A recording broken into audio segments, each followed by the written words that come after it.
Pues lo hemos oído esta mañana. Es necesario obedecer a Dios antes que a los hombres. Lo vamos a volver a ver en el capítulo 5. Estamos en una sociedad ahora y en un momento con bastantes tensiones. Es verdad que nadie nos pone la pistola en la cabeza, pero la realidad es que si estás en el mundo y no estás encerrado en tu casa, aún encerrado en tu casa a través de los medios de comunicación, estamos sujetos a varias presiones y a tensiones con diferentes temáticas, donde nos encontramos con cosas que son antibíblicas y que nos vemos en un conflicto interno, si hemos conocido a Cristo y queremos seguir su palabra. Y esa es la realidad que nos encontramos hoy. ¿Qué debemos hacer?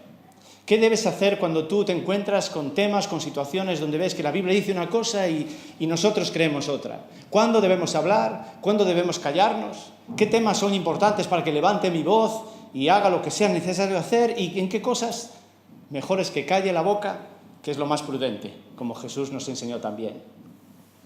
¿Qué haremos? ¿Qué vas a hacer? ¿Qué voy a hacer cuando seas amenazado o amenazada? A lo mejor alguien aquí en el pasado lo ha sido, o alguien en el presente también está sintiendo cierto tipo de descalificación, de rechazo, de amenaza. ¿Qué haces? ¿Qué vamos a hacer frente a esto? Tenemos un tema al cual hemos hecho referencia en varias ocasiones, nunca lo hemos tratado de una forma monográfica y tendremos oportunidad. Vamos a tener como invitado a Juan Varela en el mes de mayo, y un sábado intensivo. Él nos va a venir a hablar de la ideología de género, al cual esperamos que toda la Iglesia os animéis a asistir, porque hay que estar al tanto por vuestros hijos y vuestros nietos. Hay que saber qué es eso y qué va a pasar. Ya los que tenemos hijos, vamos a encontrárnoslo rápidamente en las charlas que le están dando en los colegios y en los libros de texto. Tenemos un problema bastante grave con esto. Hace 2 fines de semana asistí a un encuentro de psicólogos, médicos, psiquiatras y enfermeros y docentes en Gandía, evangélicos, juntándose para tratar este tema. Le pusieron otro título, pero este era el tema. Se va con sumo cuidado. Hasta se firma un papel de confidencia y de no grabar y tal en este tipo de encuentros con esta temática por cómo están las cosas al día de hoy. Y allí tuvimos 2 psiquiatras exponiendo sobre esta temática y sobre todo ayudándonos a entender cuál debe ser nuestra actitud y nuestra respuesta en el mundo en que estamos ante estas cosas. Como decíamos, ¿cuándo hay que hablar y cuándo hay que callar? Fue un tiempo bastante bueno. Paralelamente, en Madrid, la plataforma Hazte Oír, que os sonará, ¿verdad?, estaba generando el primer congreso, pero ellos más valientes que nosotros, poniendo en letras muy grandes congresos sobre la ideología de género, ideología de género, no sé cómo titulaban, pero obviamente cualquier persona iba a entender. Además, mientras nosotros buscábamos la clandestinidad firmando un papelito para que no se comprometiesen en guardar la compostura y las preguntas tenerlas todas controladas, este grupo en Madrid lo publican sus conferencias en YouTube, que puedes encontrarlas y ver lo que han dicho sin reparo ninguno. Ahora, nosotros no tuvimos ningún tipo de inconveniente, ningún tipo de situación difícil. Ellos fueron amenazados, insultados, se encontraron piedras, como si gente fuese allí a tirarle piedras, le boicotearon para que no les permitieran celebrar el congreso. Como sabéis, Hazte Oír pues, está más respaldado por la línea de la Iglesia Católica, dándonos ejemplo en esta valentía y, por lo tanto, siendo valientes, han tenido dificultades. El fin de semana que viene estoy en Zaragoza y os pido oración, porque me han invitado la Unión de Mujeres de Evangélica de Zaragoza para tener 2 charlas sobre esta temática, ideología de género. Y con mucho cuidado he ido preparando mis notas, ya lo tengo más o menos listo, pero sé que me expongo. Me expongo no personalmente tanto, que me vayan a hacer algo en mi vida personal, pero sí profesional, un poquito sí. Os pido que oréis por mí. Pero ahí tenemos inquietudes, tenemos que dar respuesta. ¿Qué vamos a hacer? ¿Qué vamos a decir? Hace poco oí a César Vidal en una entrevista diciendo la verdadera razón por la que estoy viviendo en Estados Unidos. Se ha ido a vivir a Estados Unidos hace varios años y dice, pues mira, he sido amenazado de muerte, han amenazado de bomba en mi casa, me han hecho esto, me han hecho lo otro, me han boicoteado aquí, me han expulsado de aquí, de esta radio, de la otra, de la televisión, y he tenido que marcharme por salvar mi vida. Y ahora pues da conferencias en Latinoamérica sobre este tema, también las podemos encontrar en internet, pero se ha ido a zonas donde en principio, de momento, está más protegido, pero se ha tenido que ir de España, de nuestro país. Así que tenemos una problemática y ya no hablamos a ese nivel de una ideología que puede afectar la política, sino de nuestros hijos, del colegio, que le van pues un grupo del lobby o de la asociación o movimiento LGTBI para enseñarle la libertad, que tú no tienes que ver claro si eres chico o chica, crees que es niño, pero ten cuidado, a lo mejor no eres así. Además puede ser, hay 100 y pico géneros diferentes, no hombre y mujer solo, y eso se le enseñarán a nuestros hijos desde pequeñitos. Abril tiene 4 años, pues con 6, cuando esté en primero de primaria, ya tendrá que estar afrontando algunas dificultades y tendrá un libro de texto que le enseñe niños con pito, sin pito y con no sé qué más, y con pito y más cosas, etc. Esa es la realidad, no es un cuento chino, y los que estamos así más cerquitas de ese ámbito y los que están cerca de la educación sabéis que tenemos esto delante. ¿Qué hacer? ¿A qué vale la pena que yo me exponga? ¿Cuándo hay que levantar la voz y cuándo hay que callarla? Recordamos la semana pasada que acaba de ocurrir un hecho muy especial. Es algo sobrenatural. La sanidad de un hombre mayor de 40 años, dice el texto, cojo de nacimiento. Esa sanidad, junto a un claro mensaje de Pedro, que lo pudimos ver, un claro mensaje, remueve a la élite religiosa que amenaza a Pedro y a Juan para que se callen. Vamos a leer el texto esta mañana, siempre lleva un poquito de tiempo, pero el texto no es muy largo, y luego voy a responder a 5 puntos, que son los siguientes, los he titulado así. El primer punto, ¿por qué causas luchar? El segundo punto, los asuntos pretexto. El tercer punto, el arma más poderosa. El cuarto punto, la respuesta a las amenazas. Y el quinto y último punto, la prueba de fuego. Así los he titulado, siguiendo un poco algunas lecciones que encontramos en este texto. Vamos a hacer la lectura y os pido, para hacerla un poquito más amena, que la hagamos entre varios. Voy a pedir 4 personas que colaboren y que puedan leer cuando le toque su turno. Así que tenemos 4, he dividido en 4 grupos o 4 personas. La primera, el principal, es el narrador. Voy a pedirle a Flor, por ejemplo, que haga en todo momento en que aparece el narrador, va a leer Flor. Estamos en Hechos capítulo 4, versículos 1 al 22. Flor hará el narrador. Luego voy a pedir a una persona que haga, cuando hablan el grupo de gobernantes, escribas, sacerdotes, todo este grupo, intervienen en 2 ocasiones, y voy a pedirle, pues, por ejemplo, a Rubén, ¿puedes hacerlo tú? Rubén, vas a representar todo este grupo cuando hable. Voy a pedirle a Diana, allá atrás, por favor, una voz de por allá, Diana Muñoz, serás la voz de Pedro. Tienes que hacerlo más grave. Eres la voz de Pedro. Y entonces, y tu marido que está a tu lado, Ronnie, va a ser la voz de Juan, ¿vale? Así que tenemos allí Pedro y Juan allí atrás. ¿Está claro cada uno? Hechos capítulo 4, versículo 1 al 22. El resto seguimos la lectura, escuchamos con atención. Adelante, podemos empezar, Flor. Hablándoles al pueblo, vinieron sobre ellos los sacerdotes con el jefe de la guardia del templo y los saduceos, resentidos de que enseñasen al pueblo y anunciasen en Jesús la resurrección de entre los muertos. Y les echaron mano y los pusieron en la cárcel hasta el día siguiente, porque era ya tarde. Pero muchos de los que habían oído la palabra creyeron, y el número de los varones era como 5.000. Aconteció el día siguiente que se reunieron en Jerusalén los gobernantes, los ancianos y los escribas, y el sumo sacerdote Anás, y Caifás, y Juan, y Alejandro, y todos los que eran de la familia de los sumos sacerdotes. Y poniéndoles en medio les preguntaron: ¿con qué potestad o en qué nombre habéis hecho vosotros esto? Entonces Pedro, lleno del Espíritu Santo, les dijo: Gobernantes del pueblo y ancianos de Israel, puesto que hoy se nos interroga acerca del beneficio del soborno de mujer, de qué manera este ha sido sanado. Sea notorio a todos nosotros y a todo el pueblo de Israel que en el nombre de Jesucristo de Nazaret, a quien nosotros crucificamos, y a quien Dios resucitó de los muertos, porque este hombre está en nuestra presencia salvo. Este Jesús es la piedra reprobada por vosotros los edificadores, la cual ha venido a ser cabeza de la obra. Y en ningún otro hay salvación, porque no hay otro nombre bajo el cielo dado a los hombres en que podamos ser salvos.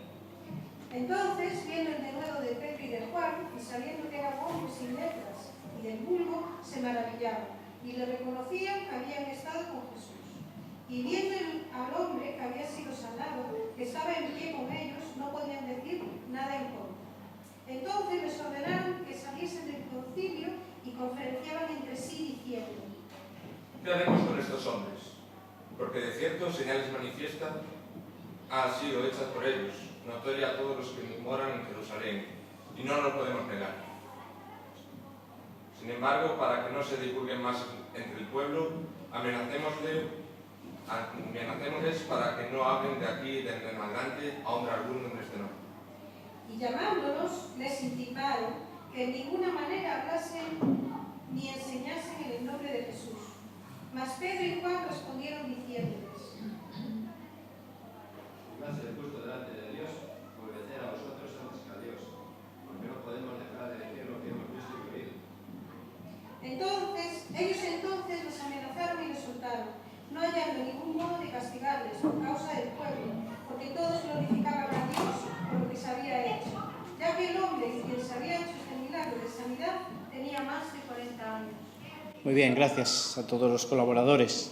Primer punto, ¿por qué causas luchar? Entonces, ¿qué nos puede enseñar este texto sobre esto? Mirad, versículo 2, los líderes religiosos dice que estaban indignados porque Pedro y Juan enseñaban al pueblo y anunciaban en Jesús la resurrección de los muertos. Esto les fastidiaba. Versículo 12, anunciaban que en ningún otro hay salvación porque no hay otro nombre bajo el cielo dado a los hombres en el cual podamos ser salvos. Y una cita más, el 18, dice que les ordenaron no hablar ni enseñar en el nombre de Jesús. La esencia de la lucha de la Iglesia, del cristiano, está en Cristo. Es decir, en el mensaje del Evangelio. Y ahí es donde nosotros somos llamados hasta dar la vida, si fuese necesario, como Jesús nos enseñó, llevar la cruz. En los demás temas somos llamados a ser prudentes, a responder, dice Pedro, al que demande razón de la esperanza que hay en nosotros, con una actitud de respeto, de reverencia y de mansedumbre. Entonces, probablemente no sea sano que entremos en luchas que no son imprescindibles. Quizás no sea necesario sacar un autobús con unas letras y unas grandes pancartas y unos colorines poniendo unos dibujos y diciendo ciertas cosas. Bueno, allá ellos delante de Dios, pero quizás eso es una provocación. Parece que en la palabra no somos tan llamados a la provocación. Quizás sea muy sabio que no participemos en ciertos programas de televisión y de radio. Yo he tenido algunas invitaciones que me he tenido que romper la cabeza para decir si debo ir o no debo ir. Y al final, bien asesorado, no he ido. Porque, como bien sabéis, es una encerrona. No, vente, que te queremos preguntar si la homosexualidad, ¿qué opinas de eso? Es una encerrona total, donde allí te van a manipular, te van a ridiculizar. Si es en directo, bueno. Si es en diferido, van a luego poner los trozos que quieran. Las entrevistas para los periódicos, para las revistas, también te entrevistan, pero luego no ponen todo lo que dices, con lo cual sabéis que un texto, ya lo sabemos, para la Biblia y para todo, fuera de contexto, es un pretexto. Con lo cual es prudente, entonces, en muchas cosas, no participar. Quizás eso, no es imprescindible meterse en esas luchas. Discusiones, y ahora ya en el día a día de todos, discusiones de religiones, de gustos o colores. Ni siquiera a veces, mirad lo que digo, yo creo que vale la pena entrar en algunos temas éticos y morales. A veces, otras veces sí que igual valdrá la pena y como Dios le guía a cada uno. Pero a veces de verdad te das cuenta que no vale la pena posicionarte sobre eso, ni entrar en debates y en discusiones sobre ese asunto. Pero sí, la Biblia y los hombres, apóstoles, discípulos de Jesús nos enseñan que presentemos el Evangelio. Presentemos a Cristo en su muerte y su resurrección. Y esto fue el tema central de todas las intervenciones de Pedro. Si las revisamos, los discursos de Pedro, todos son centrados en presentar a Cristo, un Cristo que ha vivido, que ha muerto y que ha resucitado. ¿Estamos enfocando así nosotros nuestra lucha? ¿Nos enfocamos en presentar el Evangelio?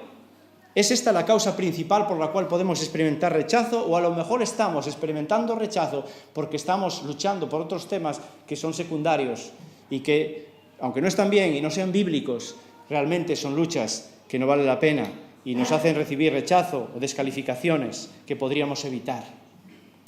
En primer lugar, entonces, ¿por qué causas luchar? La causa por la que luchamos y por la que podríamos llegar a tener que dar la vida, como hermanos y hermanas nuestras lo han hecho, es por causa del Evangelio, por proclamar a Cristo. En segundo lugar, y relacionado con esto, le he titulado los asuntos pretexto. Los hombres religiosos le preguntan, ¿con qué poder, versículo 7, con qué poder o en qué nombre habéis hecho esto? Bueno, Parece que están interesados en el hecho de la sanación. Los que acusan son representantes del judaísmo, son sacerdotes, el jefe de la guardia del templo y los saduceos. Saduceos, como bien se comenta a menudo, están bastante molestos por el tema de la resurrección de Jesús, por cuanto no creían en la resurrección corporal. Esto ya lo sabéis. Entonces están molestos por esto.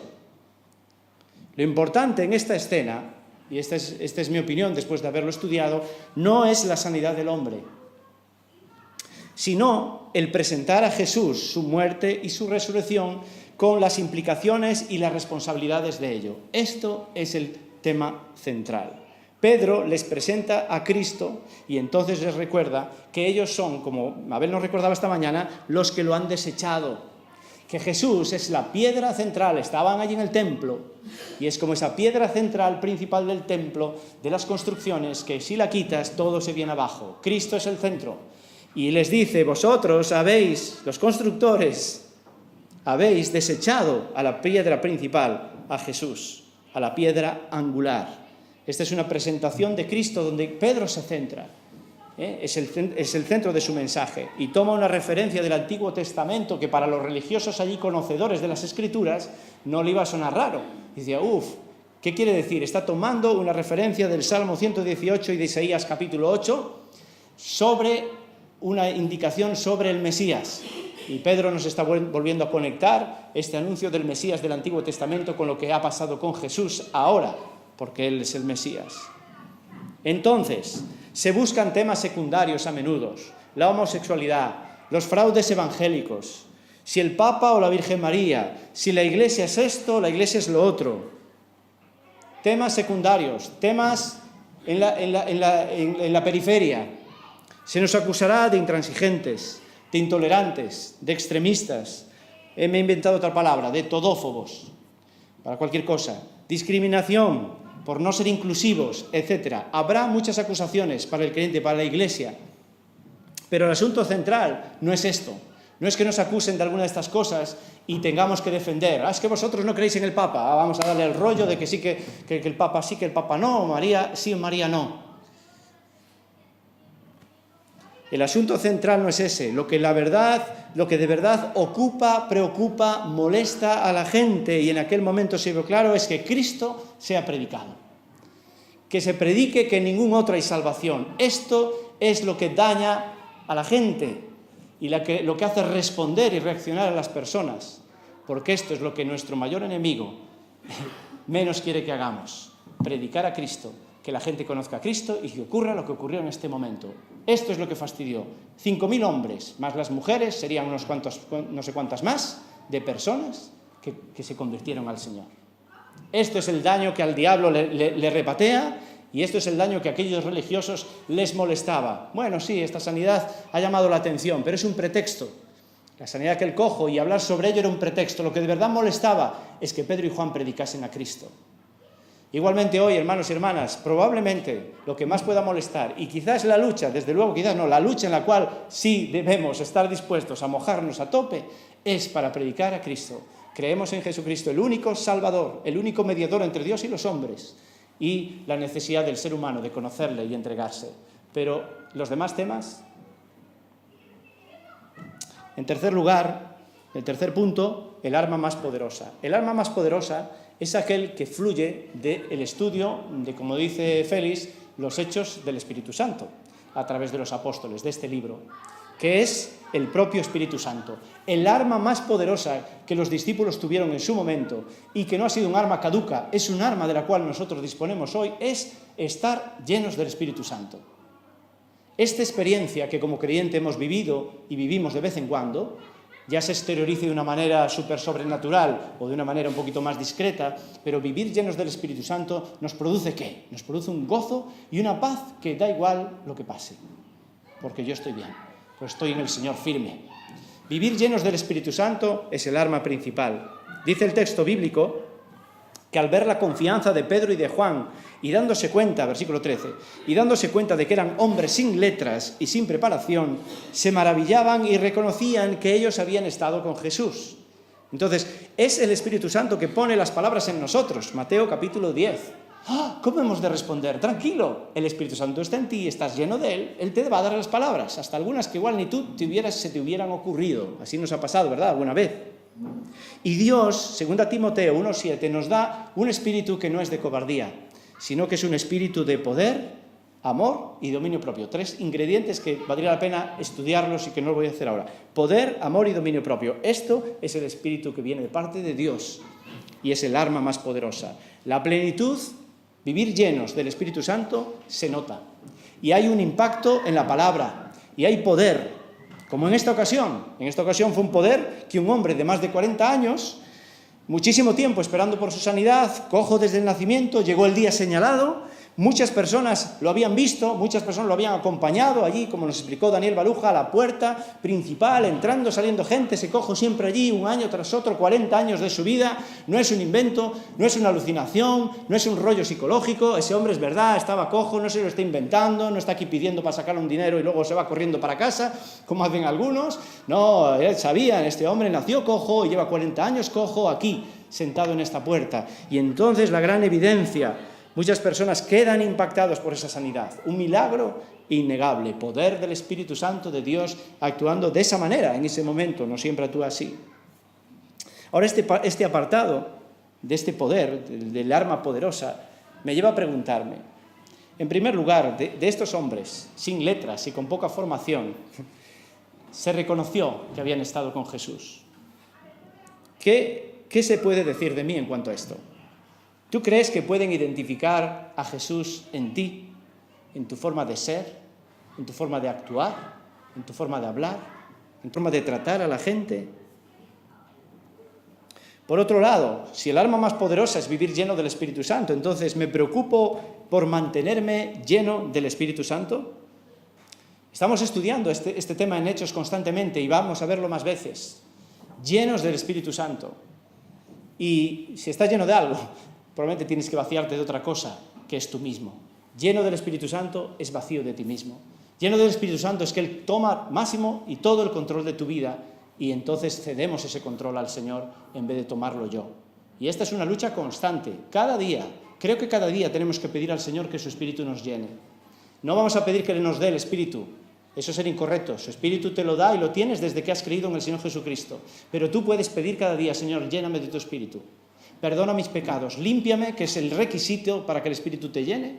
Y una vez que el Señor perdona tus pecados y estás limpio, ya el Espíritu Santo está llenándote. Sí que está bien que le digas perdón al Señor por tus pecados y el Espíritu Santo llena tu vida. Me preocupo entonces de mantenerme lleno del Espíritu Santo. Este es el arma principal y es un arma que tendremos de nuestra mano hasta que acabe nuestro tiempo aquí. En cuarto y penúltimo punto, la respuesta ante las amenazas. En este pasaje tenemos un anticipo de la famosa ley Mordaza. Versículo 18. Les ordenaron no hablar ni enseñar en el nombre de Jesús. Así de claro. Versículo 21. Después de amenazarlos otra vez, doble amenaza. Versículos 19 y 20. ¿Qué respuesta tienen los apóstoles? Vosotros mismos juzgad si esto es justo delante de Dios, obedecer a vosotros antes que a Dios, porque nosotros no podemos dejar de decir lo que hemos visto y oído. Este es el punto. Cuando nos vemos en la disyuntiva de obedecer, de sujetarnos a los hombres, implicando una desobediencia a Dios. Este es el punto donde no nos queda otra que marcar la diferencia. Veamos 2 respuestas ante las amenazas. La primera respuesta es la prioridad de obedecer a Dios. Obediencia, primera palabra clave. Primera respuesta, obedecer a Dios ante todo. Así que, aunque hemos visto que si tengo que levantar la espada, por usar una frase hecha, ha de ser prioritariamente por la defensa del Evangelio, presentando a Cristo, también se nos van a presentar situaciones donde tenemos que posicionarnos y aún se presentarán más. Como por ejemplo, vamos a poner algunos ejemplos cotidianos, mentir o engañar en el trabajo. ¿Quién no se ve en una situación donde te están induciendo a mentir o a engañar? Sea Hacienda, sea un compañero, sea al cliente. Es necesario obedecer a Dios antes que a los hombres. Provocaciones en nuestro hogar, en nuestro matrimonio, para que seamos infieles. Restricciones en la educación de nuestros hijos para que enseñemos la ideología predominante. ¿Qué vas a hacer? ¿Qué vas a decir? Aceptación de la eutanasia y el aborto en cualquier caso y al gusto del consumidor. Cada vez a más, esto llegará a ser ya de cualquier manera. Predicaciones con censura. Aquí hoy yo me estoy mojando, porque esto va a salir en la web. Igual tengo algún problema, no sé. Pero vamos a tener más problemas. Si alguien se cuela en la iglesia, viene aquí y dice, están hablando en contra de no sé qué, vamos a ser denunciados. Ya pasa en otros sitios, ¿no? Algunos en otros lugares están en la cárcel por alguna predicación que han hecho, ¿no? Así que predicaciones censuradas, aquí teniendo que medir las palabras, lo que puedo decir, lo que no. Pero más allá también, terapias e intervenciones en diferentes profesiones. Menciono aquí algunas, quizás las más afectadas: la medicina, la enfermería, el derecho, la educación, la psicología. Terapias también censuradas, con la consiguiente persecución del profesional si no se ajusta a la ideología actual y antibíblica. Y esto ya está ocurriendo. En Madrid la ley está aplicándose. En Galicia aún no ha sido aprobada la ley que prohíbe que yo en mi profesión pueda estar tratando a alguna persona que se ha ofrecido o que ha venido para buscar una ayuda pues, por su crisis de identidad sexual o su problema de orientación sexual. ¿No? Vale. Entonces, tenemos que en estas diferentes áreas de intervención, de terapias, también serán censuradas con persecución, ya digo, e inhabilitación de los profesionales por ello. La frase que aprendemos aquí ante las amenazas: es necesario obedecer a Dios antes que a los hombres. Criterio número 1. Si yo estoy en una situación donde obedezco a Dios, obedezco a los hombres, hermano, hermana, creo que ahí no hay ninguna duda qué es lo que hay que hacer. Y hemos de pensar si en el día a día, en cositas pequeñas, el que es fiel en lo poco, lo podrá ser en lo mucho, pero si en lo poco, en situaciones cotidianas que tú tengas en tu trabajo, no estás siendo fiel al Señor y estás por miedo al rechazo, por lo que sea, por no perder tu trabajo, estás desobedeciendo al Señor, en lo mucho no lo harás tampoco. En primer lugar, obediencia. En segundo lugar, los apóstoles además dijeron que no podían dejar de decir. Es decir, la segunda respuesta ante las amenazas está basada en la experiencia. Y eso deja al contrario sin palabras. Mirad el versículo 14. Y viendo junto a ellos de pie al hombre que había sido sanado, no tenían nada que decir en contra. Claro. Entonces, dos cuestiones: obediencia y experiencia. Primero, ¿estás o estamos dispuestos a obedecer a Dios cueste lo que cueste? ¿De verdad estás dispuesto? Tú y yo, que hemos decidido, los que aquí por lo menos podemos levantar la mano, sí, yo he decidido seguir a Cristo. ¿Estás dispuesto a obedecer a Dios cueste lo que cueste, aunque pierdas tu trabajo? Aunque yo pierda mi trabajo. ¿En qué te está costando a día de hoy ser obediente al Señor? ¿Ya notas en algo en que te está costando? En segundo lugar, experiencia. Claro, la primera pregunta es: ¿tienes experiencia personal? Tú, no la experiencia de tus padres, ni de otras personas, ni otras personas de la iglesia. Tú, personalmente, ¿tienes una experiencia personal? ¿Has experimentado en tu vida una sanidad de Dios? ¿Has experimentado la salvación por parte de Dios? No es posible impactar sin experiencia, porque vas a hablar de lo que han vivido otros. El impacto verdadero va a venir, la fortaleza para afrontar las amenazas, en que tú digas: yo tengo experiencia, yo he conocido a Cristo así, Cristo ha cambiado mi vida, Cristo me ha salvado. Si tú puedes sinceramente decir esto porque lo has experimentado, ahí hay una fortaleza para responder a las amenazas. Fijaros en la letra de esta canción, de este himno. Es un himno de hace muchísimos años. El autor es un autor que escribió varios himnos, muy reconocido. Obviamente ya falleció. Y es un himno de experiencia personal. Fijaros lo que dice, ya os va a sonar ahora al escucharlo. Hallé un buen amigo, mi amado Salvador. Cantaré lo que le ha hecho para mí. Hallándome perdido e indigno pecador, me salvó y hoy me guarda para sí. Me salva del pecado, me guarda de Satán y promete estar conmigo hasta el fin. Él consuela mi tristeza, me quita todo afán. Grandes cosas Cristo ha hecho para mí. Jesús jamás me falta.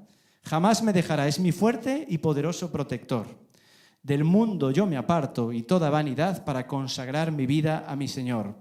Si el mundo me persigue, si sufro tentación, confiado en Cristo puedo resistir. La victoria me es segura y elevo mi canción, grandes cosas Cristo ha hecho para mí. La última estrofa habla de la segunda venida. Yo sé que Jesucristo muy pronto volverá.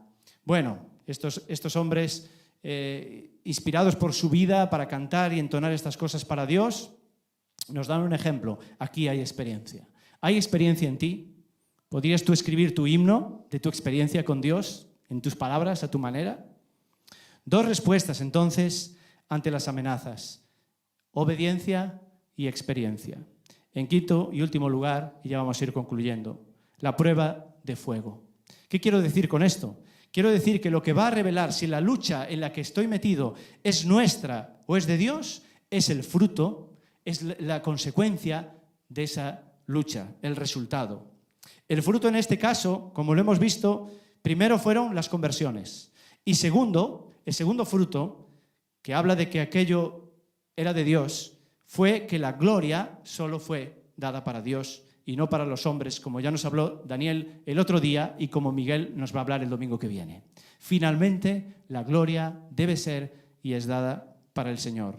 En primer lugar, y eso los apóstoles lo dejan muy claro, las conversiones, versículo 4, muchos de los que habían oído el mensaje creyeron, llegando el número de los hombres como a 5.000.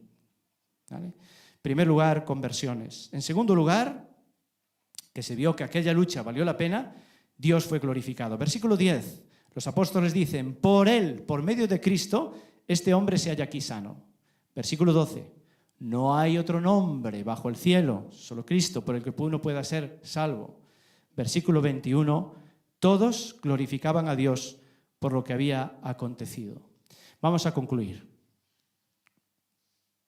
Es necesario obedecer a Dios antes que a los hombres. ¿Está claro esto, hermano, hermana?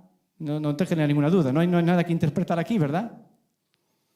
Para saber qué es lo que manda Dios y distinguir la causa que debemos defender, aun a pesar de los peligros, las amenazas, hay que estar llenos del Espíritu Santo. Así tendremos luz de cuáles son aquellas luchas en las que tengo que estar y cuáles no. Y no nos equivocaremos si en vez de dejarnos llevar por temas secundarios, nos centramos en predicar a Cristo, su vida, su muerte y su resurrección. Y entonces, una vez hagamos esto, una vez prediquemos a Cristo con valor, porque eso también nos puede crear problemas, nos va a crear, claro que sí, entonces esperemos que el Señor va a producir un fruto. Y una vez tengamos oportunidad de ver ese fruto, que pueden ser personas bendecidas, pueden ser vidas cambiadas, o quizás, gloria a Dios, puedan ser conversiones, asegurémonos de que todo el mérito sea atribuido a Dios mismo y no a nosotros. Esta mañana también, para terminar, presentamos a Cristo. Nos hemos encontrado con Él adorándole, nos hemos encontrado con Él con estos símbolos que apuntan a la obra de Cristo muriendo por nosotros, así que también nos encontramos con Él y recordamos en esta mañana que en ningún otro hay salvación. No hay otra piedra en la que apoyarte. Si metes otras piedras en tu vida para sostenerte, si no está la piedra angular que es Cristo, tu vida se vendrá abajo. En ningún otro hay salvación. Y así se ofrece una oportunidad más en esta mañana de tener una experiencia personal con Él. Si quizás dudas si tú tienes sinceramente una experiencia o has tenido una experiencia personal con Cristo, tienes ahora oportunidad en esta mañana de confiar en Jesús, de aceptar que ha muerto por ti y por mí, de reconocer nuestro pecado y de recibir su perdón. Esto es una decisión personal, como se suele decir, personal e intransferible. Solo tú y Dios. Es tu decisión personal. Es la decisión personal como la tomó aquel cojo cuando le dijo Pedro y Juan, Pedro, levántate y anda. El cojo pudo haberse quedado allí, sentadito, y no hubiera caminado. Y si no hubiera tenido la fe de tomar la mano de Pedro y levantarse, seguiría cojo. No hubiera experimentado, probablemente, digo yo, su sanidad. Porque la Escritura nos enseña que el Señor sana cuando hay fe. Y el paso de fe de aquel cojo fue oyendo esa palabra que parecería tan ridícula y tan fuera de lugar. Vamos, hombre, 40 años aquí sentado, vienes tú que me levante, me estás vacilando. Sin embargo, usó la fe, puso su confianza. A veces el Evangelio es una locura, es difícil entenderlo. Es difícil entender cómo ha sido eso, ¿no? Jesús ha venido a este mundo, ha muerto por mí en una cruz, yo soy un pecador. Tiene su lógica, pero es difícil también comprenderlo. El Evangelio es un misterio. Es sencillo para los evangélicos que hemos crecido oyendo esto toda la vida. Pero no es fácil comprenderlo. Por eso finalmente usamos la fe para decir, pues sí, algo en mí no está bien y necesito a Cristo. Y entonces, como ese cojo, respondemos levantándonos después de sentirnos incapacitados. El hombre tuvo fe, Jesús le salvó y fue sanado en su nombre, en el nombre de Jesús. Por lo tanto, si yo vengo con fe a Jesús, si tú vienes con fe a Jesús y confías en Él, esto va a traer salvación a tu vida. ¿Alguien tiene esta necesidad esta mañana? Cuando oyes esta palabra, tienes necesidad de venir a Cristo. Tú notas que hay un vacío ahí, tú notas que necesitas confiar en Jesús de verdad. Notas que estás viviendo de la experiencia de tus hermanos, padres o otras personas de la iglesia, pero no estás viviendo tu propia experiencia personal con Jesús. Pues es una buena oportunidad, entonces, que aproveches para orar y para entregar tu vida al Señor. En último término, todo esto que hemos visto puede resumirse con las siguientes palabras conocidas de Jesús. Prestar atención. Dice que Jesús, llamando a la multitud y a sus discípulos, les dijo: si alguno quiere venir en pos de mí, niéguese a sí mismo, tome su cruz y sígame. Y ahora dice lo siguiente: porque el que quiera salvar su vida, la perderá. Pero el que pierda su vida, ¿por qué causa? Por causa de mí y del Evangelio. Nada más. El que pierda su vida por causa de mí y del Evangelio, la salvará. ¿De qué le sirve a un hombre ganar el mundo entero y perder su alma? Pues, ¿qué dará un hombre a cambio de su alma? Cualquiera que se avergüence de mí y de mis palabras en esta generación adúltera y pecadora, el Hijo del Hombre también se avergonzará de él cuando venga en la gloria de su Padre con los santos ángeles. Esto ya me pone la piel de gallina. Cualquiera que se avergüence y piense en tu vida y piensa si no ha habido situaciones de vergüenza esta semana, la pasada, o no las hay porque no abres tu boca para hablar de Cristo. Cualquiera que se avergüence de mí, de mis palabras en esta generación, el Hijo del Hombre también se avergonzará de él. No dice que nos va a mandar al infierno, dice que Cristo se avergonzará de nosotros cuando venga en la gloria de su Padre con los santos ángeles. Vamos a terminar teniendo tu tiempo de oración, tu tiempo privado. Da una respuesta al Señor en esta mañana. Vamos a tener este tiempo particular, privado de oración, no en voz alta, en voz baja, tú con el Señor. Y dale tu oración al Señor. Coméntale lo que sientes, lo que piensas al escuchar esta palabra. Quizás te sientes avergonzado por callar. Pues díselo al Señor y pídele perdón. O a lo mejor reconoces haber perdido tiempo con discusiones vanas. Tenemos rechazo a lo mejor por temas secundarios, perdiendo el tiempo. Sea lo que sea, podemos venir al Señor y pedirle que nos ayude a ser valientes, a estar bien enfocados, con experiencia y obediencia.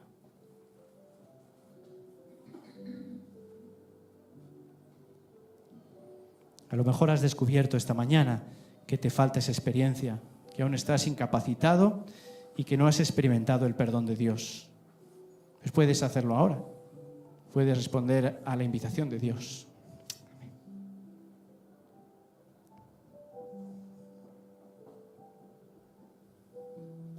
Dios que te dice: levántate y anda, arrepiéntete y confía en mí.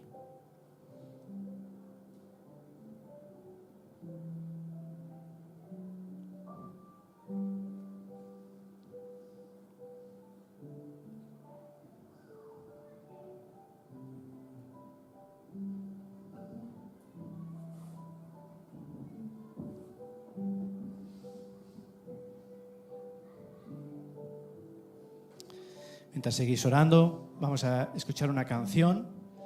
Si te apetece cantar el coro de esa canción, puedes cantarlo. Cristo puede mover montes. Vamos. Con eso finalizamos esta parte del culto.